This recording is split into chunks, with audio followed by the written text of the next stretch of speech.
Assalamu alaikum everyone, my name's Farah Halabi and I'm a professional Muslimah life coach, and I'd like to ask you, why is your life going the way that it is? Why is life happening to you? Why is your life being experienced the way that you're experiencing it in the way that you are right now? Because for a lot of us, we go through life, and when we're in the thick of it, we don't like what's happening and we think, I don't like this life. I don't like what's going on. I don't like who I am. I don't like the people around me. I don't like what's going on. I just don't like it. And I can't change it. And I want to change it, but I can't. And I really don't like it. And you wake up every single day thinking about the life that you think you can't change, carrying on doing the things that you don't really want to be doing, that you don't really like doing, but you just are. You just carry on. So I'll ask you, why is your life the way that it is right now? Who makes it that way? Who creates the decisions, the choices, the thoughts, the feelings that you feel on a day-to-day basis that tell you that you don't like your life? How does that process happen? How much of your day do you spend thinking about what you don't like, what you don't want to happen, and thinking, oh, just been to work and that was a bit rubbish, just had not the greatest interaction with kids, maybe argued with your spouse, maybe a family member is not talking to you. Now, I'm not saying that all of the areas of your life aren't going well, but when you are looking at your life through the lens of what you don't like, through the lens of the problem, through the challenge, that's all you'll see. And that clouds and infects every area of your life.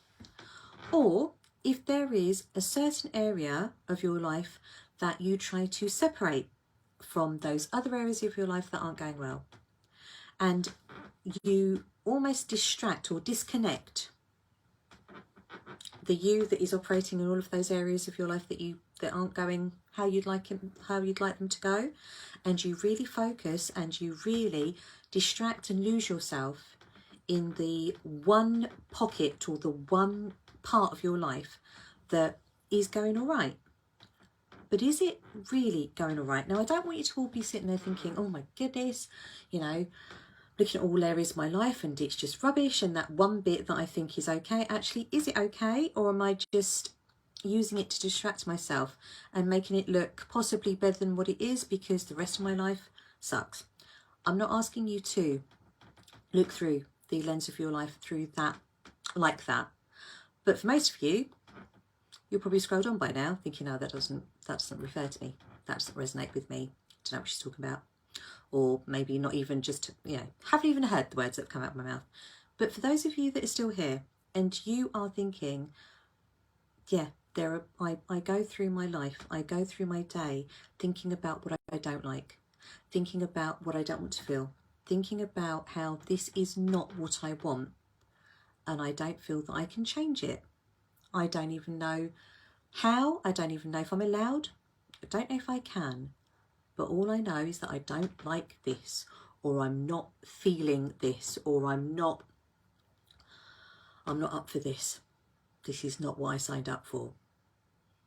Who made that decision? Who came to that conclusion? Little hint, it's you. But that's actually brilliant news, because the fact that you know what you don't like, the awareness that you have that this is not what you want, this is not how you want to feel, it's not doing it for you. That's great, because that awareness, you have come to that awareness, you have come to that decision, you have worked that through and decided that this is not what you want. There is a platform to you acknowledging that you think that. To change your condition, to change what's going on, Allah subhanahu wa ta'ala tells us very clearly, he'll sort that out. but he won't sort it out. He won't change the condition until we change that which is within ourselves. So the bits of you, or the part of you that has come to the conclusion, that is aware, that is acknowledging that this is not how you want to be, how you want to feel, this is not how you want to show up in life, this is not what you want to happen in your life, then focusing on how you do want to show up in your life. Becoming aware of how you do want to feel, how you do want to go through life, and placing and working through and focusing all of that attention on what you do want. Now, for a lot of us, and I know this is true of a lot of my clients, they can tell me all day long what they don't want, what they don't want to feel, what they don't want to, who they don't want to be when they're showing up in their lives as the person that isn't the optimum version of themselves, let's just say. They can tell me all day long what they don't want. And when we talk about what they do want, because it is so habitual for them, because this is so routine for them, it's almost become the norm, but it isn't. But it feels like that's all they've ever thought about. Because one, they didn't know that they could change. They didn't have the tools to, but also they got themselves, and I will say this for myself as well, we get ourselves into this rut of thinking. We get stuck in that feeling, in that thought, in that lens that every day becomes a self-fulfilling prophecy, because we're thinking it. We're believing that it's a bit of a pants day, that it's not going to get much better, or that there are certain relationships there that just run a certain way and we don't expect any different. And we play into the habitual behaviours that are necessary to perpetuate that. It's a bit rubbish, isn't it? Yeah, I know what's going to happen. I'm going to say this and she's going to say that, or I'm going to do this and they're not going to appreciate me. Or you've already lived that day in your mind in the morning ahead of time, fast forwarded to the end where everything that usually, or you think usually goes wrong, has gone wrong. From that place, how motivated are you? How motivated are you to get up and crack on with your day when in your mind you're just thinking it's going to be the same old and I don't want it, I don't like it, but that's all you're stuck in, that habitual kind of fog of thinking how pants, how rubbish it is before it's even happened. But because it has been, the same old for as long as you can remember, does it even feel as if you can change it? Even if you had the tools, are you inspired to? If there's a belief that it's not going to get any better.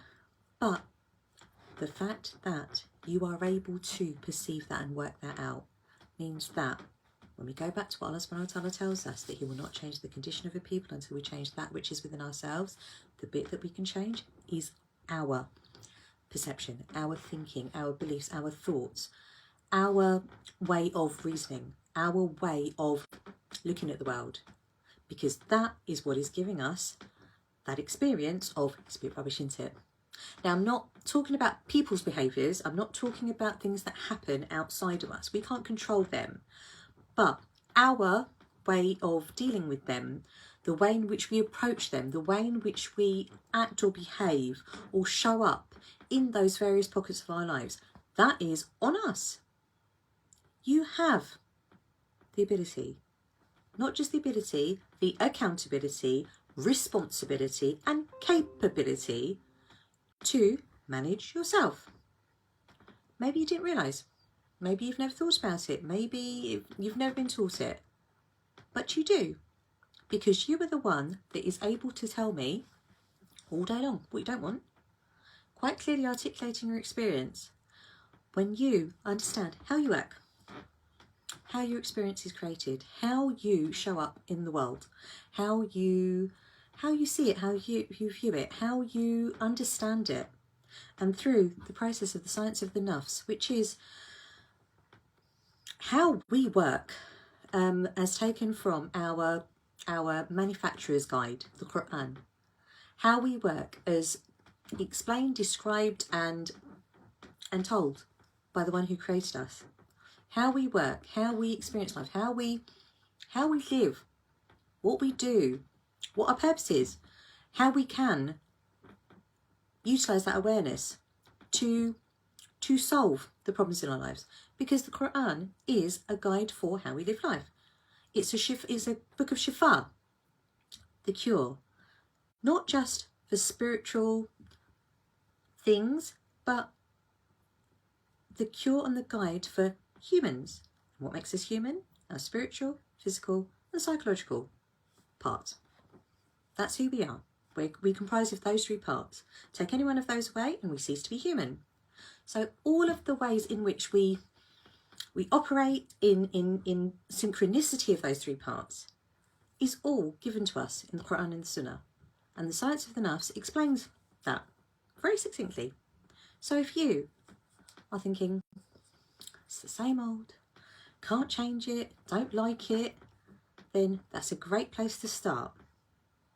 Because you being aware of how you're perceiving things, when we understand how we've come to that conclusion, how we tick along, we can create, we can intentionally infuse and change that bit within us that Allah subhanahu wa ta'ala tells us, once we've done that, He'll sort everything out, is the way that we think, the way that we perceive, the way that what we believe, our thoughts and our intentions. That's what we can manage and impact and affect.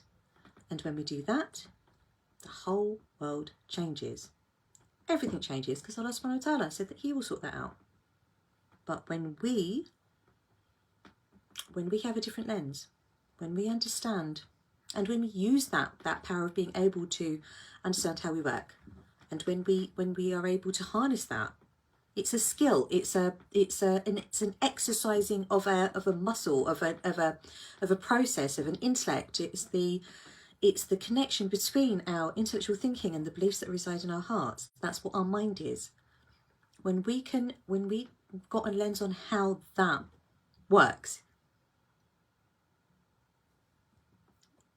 your life will change. Mine certainly did, and the lives of my clients.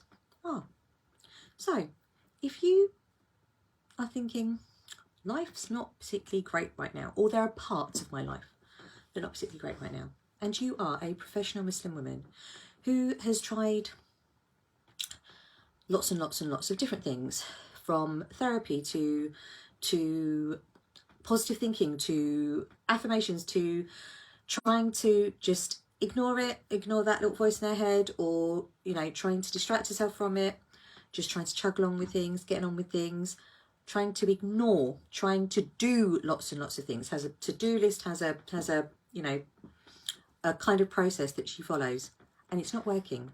It might work for a little while, but in the long run, it's still not working. There is something that's still bringing you back to your habitual patterns of thinking, your habitual, it's not great, is it? It's not easy. No, it's not. But the start is, you already have everything within you to see not how pants life is, but to flourish, to thrive, to benefit, to embrace this life, to embrace, to enjoy, to feel that love, that inspiration, that motivation, that real gratitude of life. Utilising everything that you've got around you. Because you're not, Allah subhanahu wa ta'ala doesn't make mistakes. He chose you. He chose us all. Popped our souls into our bodies and popped us, on earth. And He does not make mistakes.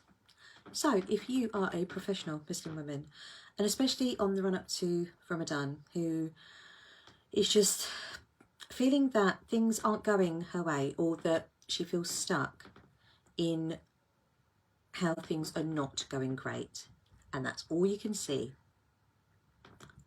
book in a consultation with me, a conversation with me, to help address that and help you understand what is really going on for you. What's making you feel that way? How you are feeling that way? What is going on in that wonderful mind of yours that is keeping you stuck, keeping you demotivated, and keeping you in a place that you don't want to be? Through a framework that will help you go through a process to get you exactly where you want to be, are meant to be, and in the way that you are flourishing and utilising every gift that Allah subhanahu wa ta'ala gave you. Quite specifically the gift of free will, of choice, of understanding, of choosing, of making those choices and intentions in your life that serve you. To not only live a life here that is pleasing to Him, but to get you to the best place in the Akhirah. Double whammy, double win. To do well here, to do well in the Akhirah. So if that is something that, I was going to say floats your boat, but I was but possibly not that. If that's something that you're thinking, that's not for me, you know, just I'm not one of those people. Yeah, you are one of those people. You're a human being. You have the capability, you have the responsibility, and you have the accountability to utilise and to use this amazing mind that Allah subhanahu wa ta'ala gave you.